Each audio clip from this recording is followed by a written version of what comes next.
In the 1950s, President Dwight Eisenhower announced that he was naming the first civilian director in the history of the CIA. His name was Allen Dulles, and Dulles had one order: eliminate communism. But under Dulles, the CIA morphed into Washington's most powerful agency, built up by a league of ruthless assassins, operating under the orders to protect capitalism from the Soviet menace. Dulles became power-hungry.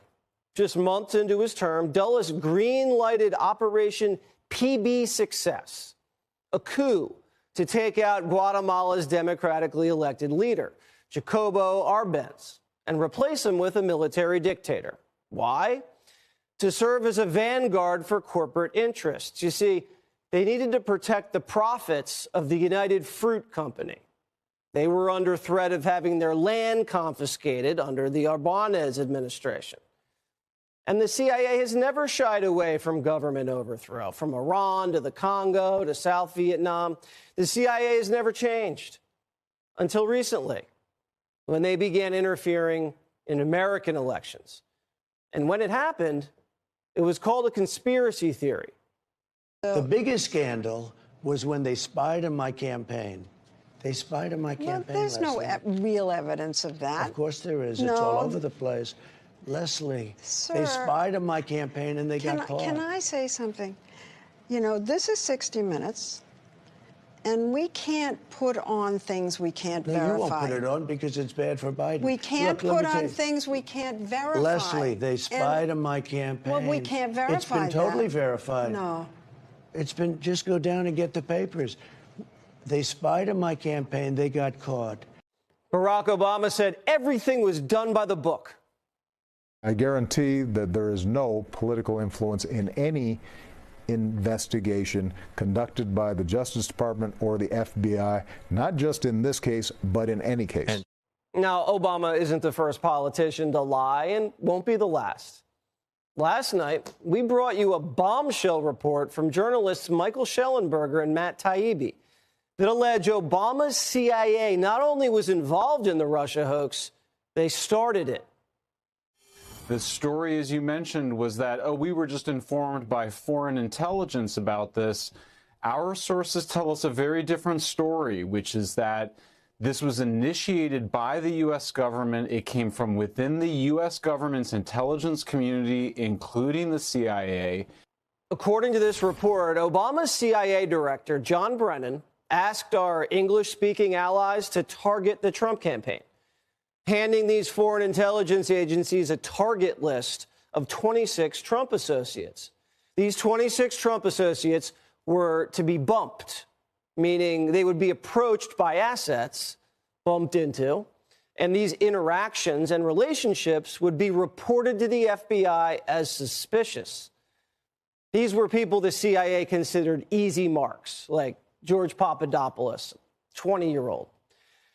Foreign spies didn't discover evidence of Trump-Russia collusion and turn it over to the feds. Foreign spies were assigned by Obama's CIA to create a false impression of collusion, to trigger an FBI counterintelligence investigation. Obama's CIA worked with Hillary's foreign agents in London to hatch the hoax, which led to the FBI investigation, the illegal wiretapping, the Mike Flynn sting, and then when Trump caught wind of it, the Comey firing. And then Comey leaks the memos which triggered the Mueller investigation. Now, the Mueller investigation was designed to cover up for Obama and Hillary and tee up impeachment. It failed on impeachment, but the cover-up worked. Until now.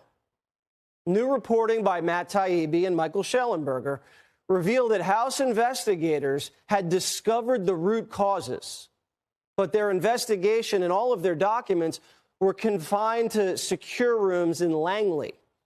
And when Trump was leaving office in those hectic final days, he attempted to declassify this material, which started a battle between former CIA Director Gina Haspel, the Department of Justice, and the National Archives. The report says someone may have taken this binder of material exposing the entire intelligence community out of Langley. And it may have been what the FBI was looking for when they raided Mar-a-Lago, Others say that's not true. But the point remains that the Obama-Biden White House, their CIA and FBI director, launched an illegal preemptive war against democracy, got caught, and have been covering it up for 8 years. Schellenberger and Taibbi also say redacted FOIA documents suggest that Biden has been conspiring against Donald Trump with the intelligence community to prosecute the former president in federal court, which would be an impeachable offense. Mat Taibbi is the Racket News editor-in-chief and Griftopia author. So this is great reporting. It's hard to verify because, you know, we were told that this special counsel, Durham, was going to get to the bottom of it. Are you saying he missed this? We were told that the scope of the Durham investigation was limited to a few areas and that he wasn't looking at this particular direction. The information that we have, the investigation that was conducted by the House Permanent Select Committee on Investigations of Intelligence, what they found was a broad political espionage campaign, and there were two main conclusions that are at the center of our reports. One is that at least 26 Trump aides and associates were improperly and without predication placed under surveillance in the election year of 2016. And the other one is that these same folks cooked the intelligence for the January 6, 2017 intelligence community assessment, saying that Russia conducted an influence campaign to help Donald Trump. It's a WMD-style story. They suppressed dissenting opinions and created a false narrative.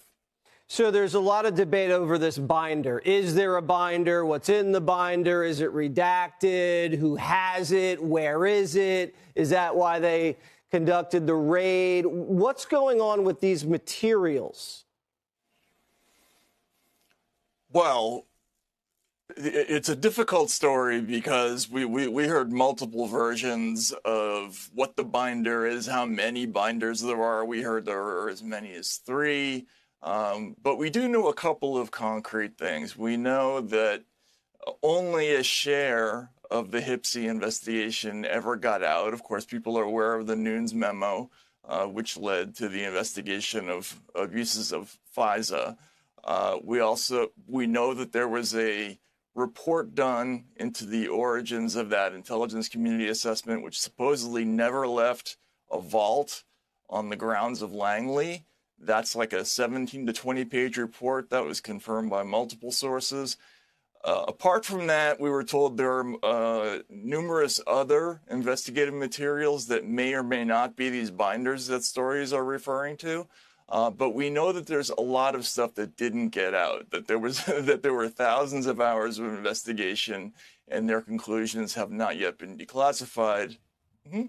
Well, this would just be another reason why they want to do everything they can to prevent Donald Trump from returning to the White House, because he'll blow the lid off of that. He tried to, wasn't able to at the very end, but caught him most of the time. I am interested in your reporting that there is, I guess, heavily redacted FOIA documents that suggest that Joe Biden has been collaborating with the intelligence community to prosecute these federal cases against Donald Trump. And we'll see how that shakes out. Matt, great reporting to you and Schellenberger. I suggest everybody go to your website, your Substack, and read it for yourself. Thanks again. Thanks for having me on, Jesse.